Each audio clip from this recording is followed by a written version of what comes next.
네, 22대 국회가 문은 열었습니다. 그러나 여야 간 원구성이나 또는 특검법 공방 어디를 봐도 여야 협치의 틈이 보이지 않습니다. 이 전국 현안 더불어민주당 김용민 원내 정책수석부대표 전화로 만나보겠습니다. 의원님 안녕하세요.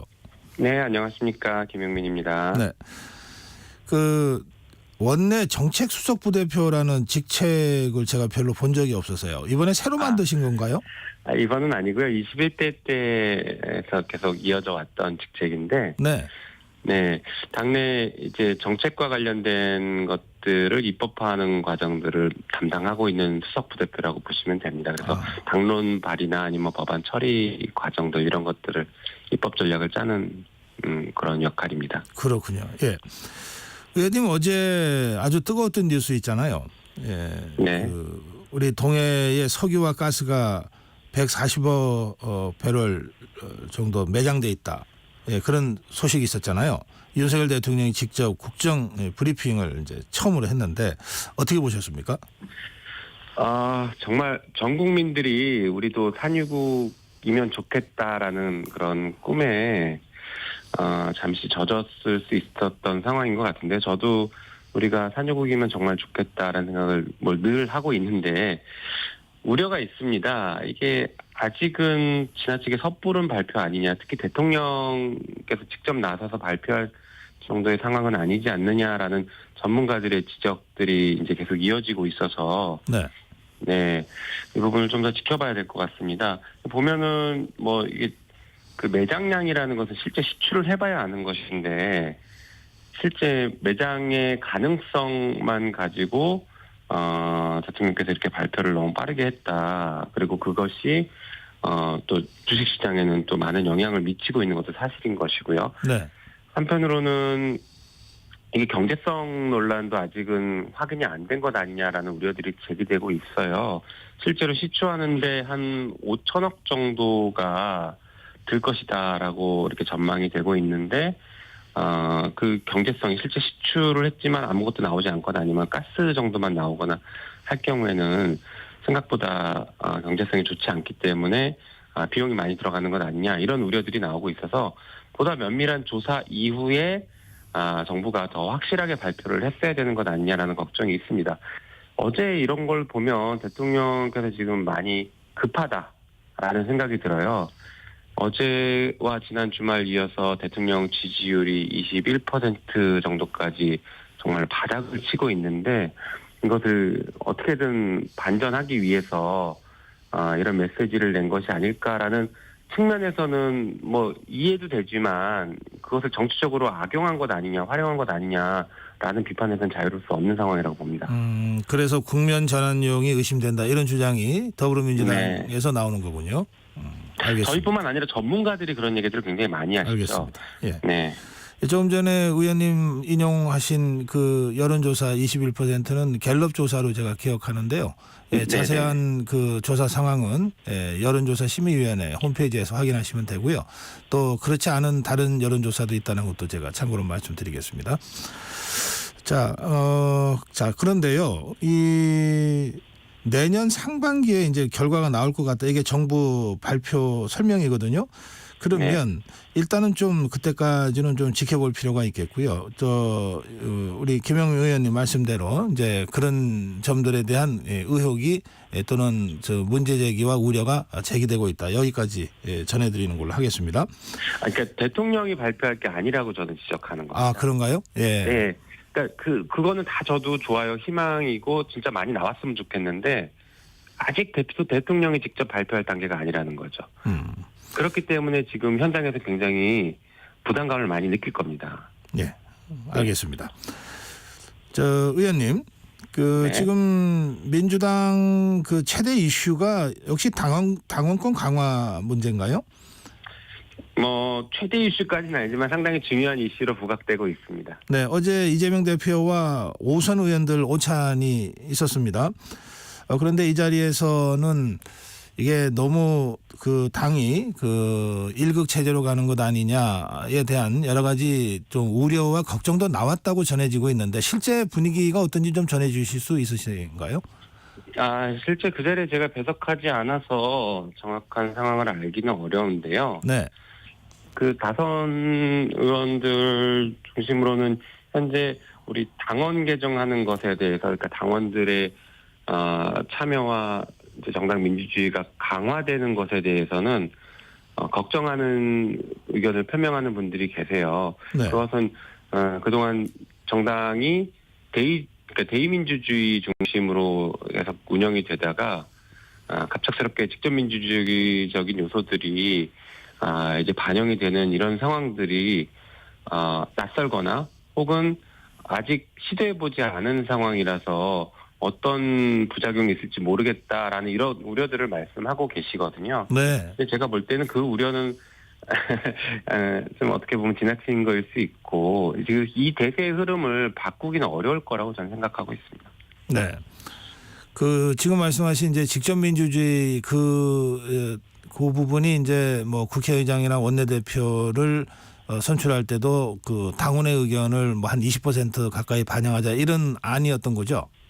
그걸 포함해서 이제 더 큰 여러 가지 논의들이 있죠. 직접 민주적 요소를 반영하자라는 거죠. 어떤 논의들이 지금 진행되고 있습니까?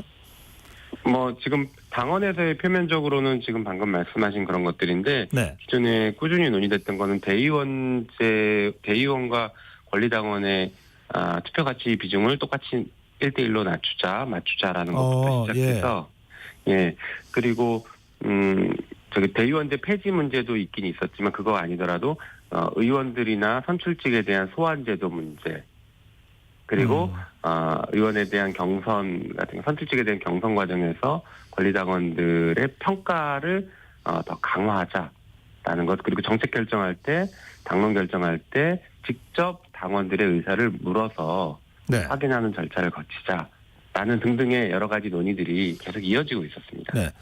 지난번에 이제 의총에서 시안이 발표가 됐다가 지금 오선 의원 간담회가 어제 있었고 앞으로도 이제 선수별 간담회를 이재명 대표가 할 거라고 하는 보도가 있었는데요. 네. 의총에서 다른 문제 제기가 없었다면 그날 그냥 통과가 될 것이었습니까? 아니 그렇지는 않습니다. 네. 그렇진 않고 그 의총은 보고하는 의총이었고 네. 당연히 의원들의 의견을 수렴해야죠. 그리고 아까 말씀하신 1급 체제 우려하셨다라고 말씀하시는 분들이 계셨다라고 하셨는데 네. 이재명 대표도 그렇고 저희 뭐 당 지도부나 원내대표단도 마찬가지의 생각인데 당내에서 이런 문제에 대해서 다양한 의견들이 많이 표출돼야 된다라는 생각을 하고 있습니다. 그래야 올바른 결론을 가져갈 수 있거든요. 네. 네, 그래서 지금 이제 안을 던진 것이고 그 안에 대한 다양한 토론들이 당내에서 활발하게 이루어져야 된다고 생각하고 그 절차는 진행할 겁니다. 그러면 의원님 포함한 그 재선 의원들 간담회도 예정돼 있겠네요. 네, 진행하는 것으로 알고 있습니다. 네, 언제입니까? 아직 날짜는 통보를 못 받았어요. 아, 그래요? 네네. 예, 알겠습니다. 네. 그런가 하면 그 당원권 강화론의 힘을 지금 얹고 있는 그 모임이 있잖아요. 더민주 전국혁신회요. 네네. 이게 이번에 원래는 이제 원외의 조직이었는데 이번에 31명의 당선자를 낸 걸로 제가 알고 있습니다만. 네. 그 상당한 영향력을 가진 그 모임이 됐는데 이게 이제 그 더불어민주당과 그 당내 당 뭐 이런 모양으로 보이기도 하고 이거 어떻게 설명하실 수 있을까요? 전혀 그런 건 아니고요. 네. 당내에 이제 다양한 그 당원들 중심의 모임들이 있어요. 네. 그 중에 가장 많은 활동을 했고, 그러니까 활동을 한 것으로 외부에 알려졌고, 그리고 실제 당선자들을 많이 배출한 모임이 더민주 전국혁신회의인 것이고요. 네. 이런 모임 말고도 민주당 대의원 모임이라든가 민주당의 민주화를 위한 모임 등등 여러 가지 모임들이 굉장히 많이 있거든요. 당원들 모임. 예. 이제 그래서 그런 모임들 중에 하나다라고 말씀드리고 싶은데 그래서 당대당의 모습이나 이런 것들은 전혀 아니고요.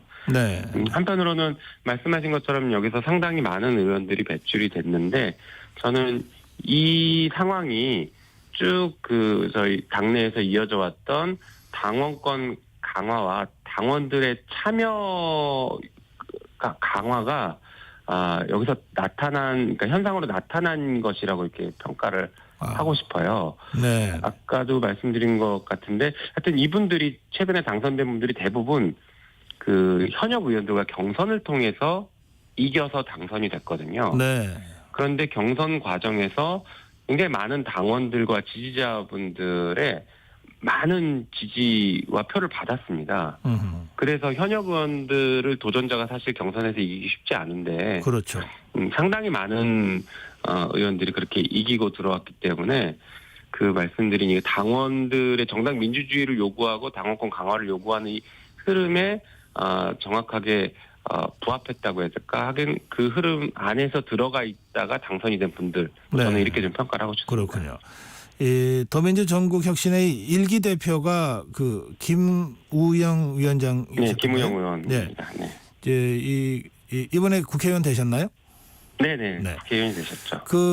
그런 얘기를 한 걸 제가 봤거든요. 그 더민주혁신회의 목표는 이재명 대통령 시대를 여는 거다. 맞습니까? 제가 제대로 기억하고 있는지 모르겠네요. 네, 예. 뭐 그렇게 발언을 했죠. 네. 네. 그러면 더민주혁신회의도 지금 공식적으로 이재명 대표를 대통령으로 만들기 위한 조직이다. 이걸 표방하고 있는 겁니까? 모르겠습니다. 그거는 평가들이 다 다를 수 있을 것 같은데요. 네. 민주당의 수많은 당원 모임, 아까 당원 모임으로 출발했다고 말씀드렸는데 그러셨죠. 당원 모임들이 이재명 대표를 대통령으로 만들고 싶지 않은 당원 모임은 없거든요. 예. 제가 알기로는 거의 모든 당원 모임은 이재명 대표를 대통령으로 만들고 싶어 합니다. 네. 그래서 그런 모임 중에 하나라고 보시면 될 것 같아요. 근데 대신에 거기서 많은 의원들이 배출됐다라는 게 좀 차별점인 거죠. 알겠습니다. 의원님, 지금 원구성이 지금 아직 진전이 없는 것 같은데요. 물론 원구성은 또 물밑 협상이 있으니까 뭐 밖에서는 정확하게 그 상황을 알 수는 없겠습니다만 어떻게 지금 전망하십니까, 의원님은? 네, 뭐 저희는 계속 일관된 입장인데 국민의힘과 최대한 협상을 하겠다라는 입장이고 그런 차원에서 국민의힘이 7개 상임위를 가져가는 것에 대해서는 저희가 의석수 배분에 따라서 그렇게 합의하겠다라는 입장을 먼저 밝혔습니다. 그리고 그 7개 상임위는 어떤 상임위를 희망하는지 국민의힘에게 의견을 계속 묻고 있는데 네. 답을 안 하고 있습니다. 그래요? 네, 그래서 원구성 협상이 계속 난항을 겪고 있고 평행선을 달리고 있어서 저희 민주당 입장에서는 법정 시한인 6월 7일 날 원구성을 마무리하고 개원을 해야 된다라는 입장을 강하게 고수하고 있는 상태입니다. 뭔가 대안이 나와야 협상이 구체적으로 진전이 될 텐데 국민의힘이 전혀 7개 상임위 어떤 것을 우리가 하겠다고 지금 답을 내놓지 않고 있다는 말씀이시잖아요. 네, 맞습니다. 그거 왜 그럴까요? 그거야 뭐 이제 국민의힘 내부 사정까지 알기는 어렵지만 추측컨대 실제 협상은 추경호 원내대표가 정권을 갖지 못하고 여전히 용산 눈치 보고 있는 것 아닐까라는 그런 생각이 들어요. 그러다 보니까 추경호 원내대표도 이런 논의 과정에서 어떤 주도권을 갖는 모습을 보이거나 아니면 당의 의견을 명확하게 제시하거나 하는 모습들을 잘 보이지 못하고 마냥 시간 끌기 하면서 운영이 법사위 못 준다 이런 얘기들만 계속 하고 있는 것이거든요. 네. 그래서 진전이 안 되는 것이죠. 한편 사실은 우리 국회법에 보면은 6월 임시회에는 일주일 동안 대정부 질의를 하고 있어요. 네. 근데 지금 정부와 여당 입장에서는 총선 직후, 총선 대패한 직후에 대정부 질의하는 이 상황을 피하고 싶겠죠.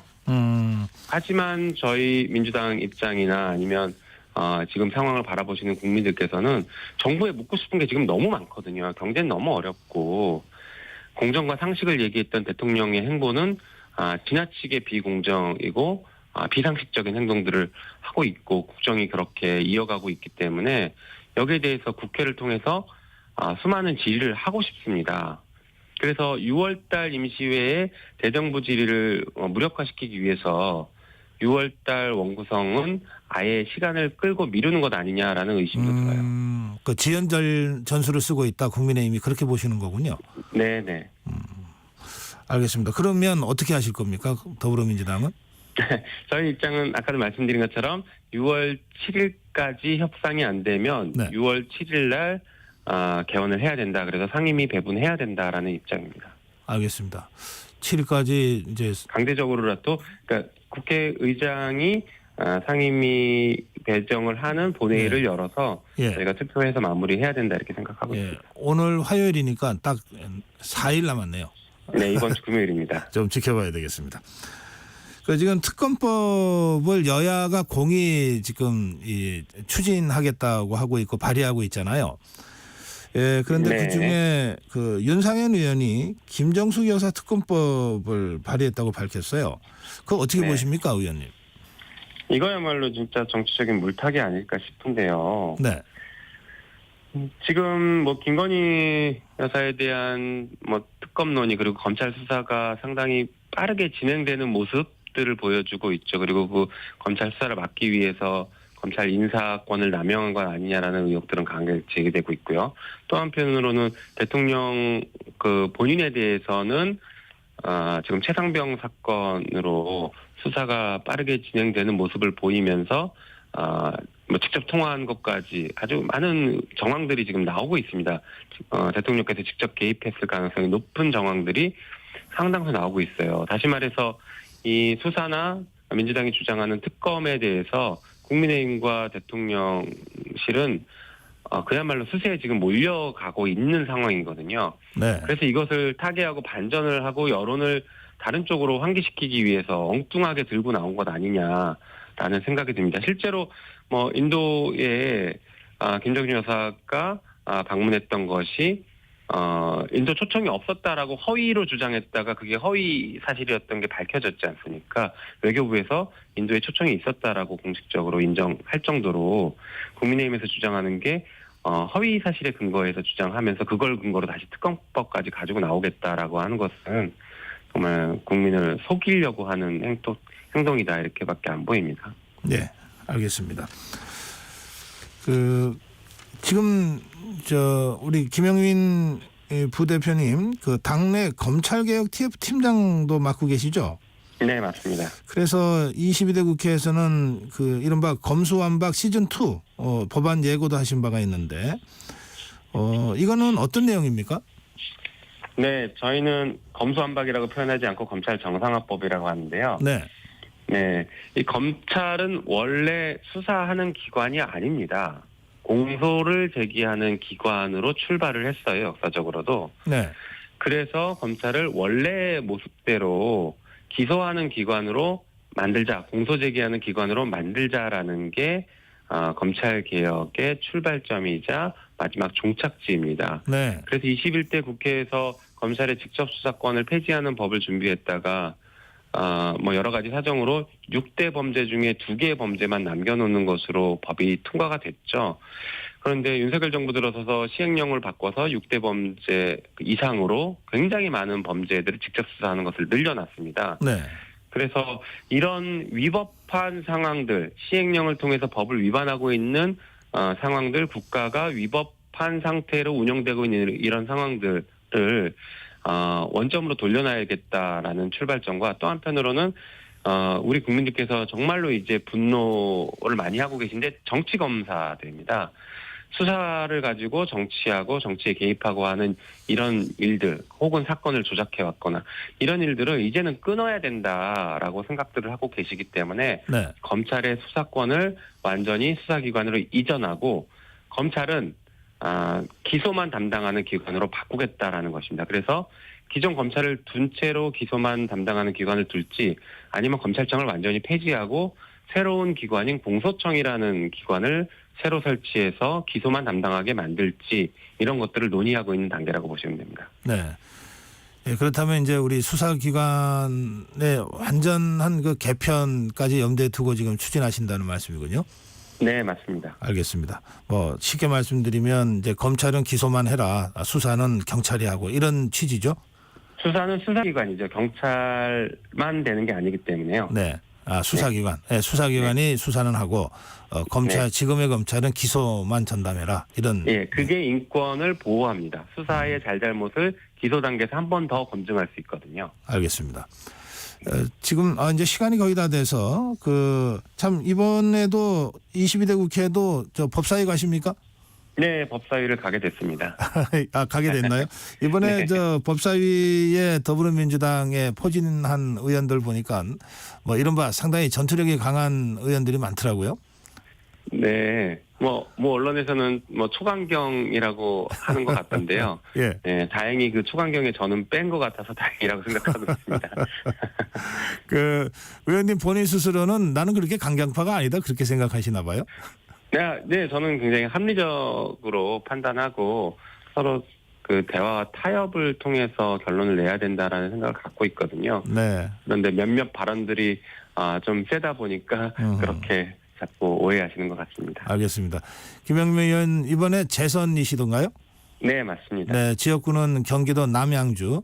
네, 남양주 병원. 예, 제가 제대로 기억하고 있군요. 시간이 다 됐는데 짧게 한 말씀, 의정 활동 각오 한 말씀 듣겠습니다. 네, 22대 국회는 정말 이제 성과를 내는 국회를 만들어야 된다는 생각을 가지고 있고요. 네. 당 원내수석 부대표로서 역할을 충실히 다하겠습니다. 예, 말씀 잘 들었습니다. 네, 감사합니다. 네, 더불어민주당 김영민 정책수석 부대표와 말씀 나눴습니다. 정격시사